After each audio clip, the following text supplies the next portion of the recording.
বিজেপিৰ জিলাৰ সভানেত্ৰী ৰূপা তামান ডাঙৰীয়ানী, অসম গণ পৰিষদ দলৰ ৰাজ্যিক সমিতিৰ সাধাৰণ সম্পাদক তুলন কোঁৱৰ ডাঙৰীয়া, গণশক্তি জোনাই জিলাৰ মানুহ BPLৰ পৰা APLলৈ আপগ্ৰেড হৈছে। ইয়াৰ উদাহৰণ আপোনালোকে আগত দাঙি ধৰিলে নিশ্চয় আপোনালোকৰো মনটো অলপ হলেও মানিবলৈ বাধ্য হ'ব। এতিয়া আপোনালোকে গাঁৱত নিশ্চয় উজনীয়া মগনীয়া নেদেখা হৈছে। গাঁৱত মানুহক 700 টকা দিলেও আজিকালি কাম কৰা মানুহ পাবলৈ নাইকিয়া হৈছে। মৰমৰ ছোৱালীজনীক কৰবাত ৰাখি ভাত খোৱাৰ ব্যৱস্থাটো আজিকালি নাইকিয়া হৈছে। অৰ্থাৎ মোদী ডাঙৰীয়াৰ কাৰণে এতিয়া শ্ৰমৰ মূল্যটো বাঢ়িছে। 700 টকা 600 টকা দিলে মন লাগিলে কৰিব, কাৰণ মোদী ডাঙৰীয়াই তেওঁলোকৰ ঘৰ, খোৱা পানী, লাইট, ৰেচন চব ব্যৱস্থা কৰি দিছে। গতিকে মোদী ডাঙৰীয়াই এই শ্ৰমৰ মৰ্যাদাটো 700 টকা মানে 21,000 টকা আপোনালোকৰ পকেটত সদায় লৈ ঘূৰি থাকিব পাৰিছে। আৰু এই নৰেন্দ্ৰ মোদী ডাঙৰীয়াৰ এই কৰ্মৰাজি, সামাজিক সুৰক্ষা, আন্তঃগাঁথনি, আপোনালোকৰ ছচিঅ' ইকনমিক ডেভেলপমেণ্ট, এই বিষয়বিলাক আজি সকলোৱে সুবিধাখিনি পাইছে।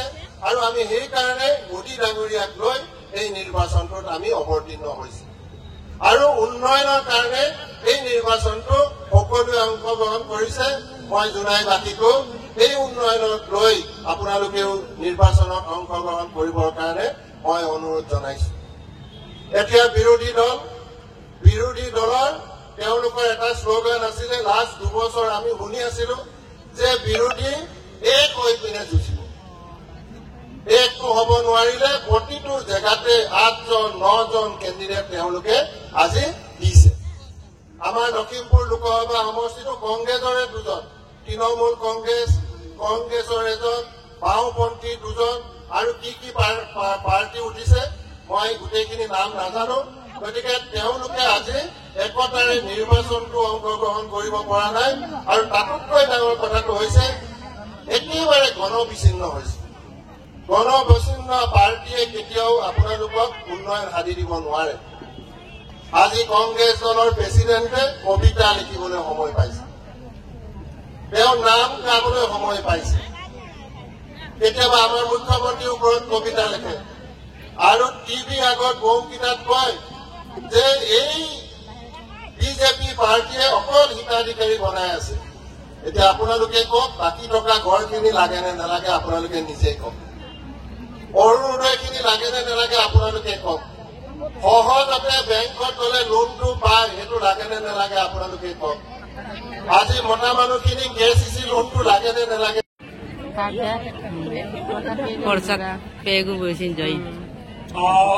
লাগিব। আমাৰ ৰাস্তা 8 লেন হ'ব লাগিব, আমাৰ দলং আৰু বাঢ়িব লাগিব। তো এই ধৰণে কাম কাজখিনি বিজেপিয়ে কৰিব, আহি থকা দিনতো কৰিব। আৰু মই সেইকাৰণে আপোনালোকক অনুৰোধ জনাইছো, উন্নয়নৰ কাৰণে বিজেপিক আপোনালোকে এইবাৰ ভোটটো দিয়ক। আৰু বিৰোধী এই গণবিচ্ছিন্ন এই 5খন ফৰ্মৰ কথা কৈছে, ঘৰে ঘৰে যাব, সুন্দৰকে আপোনালোকে ফিল আপ কৰিব। মাজে মাজে আমি কিছুমান কাম কৰিব নোৱাৰো, তথাপিতো আমি চেষ্টা কৰো।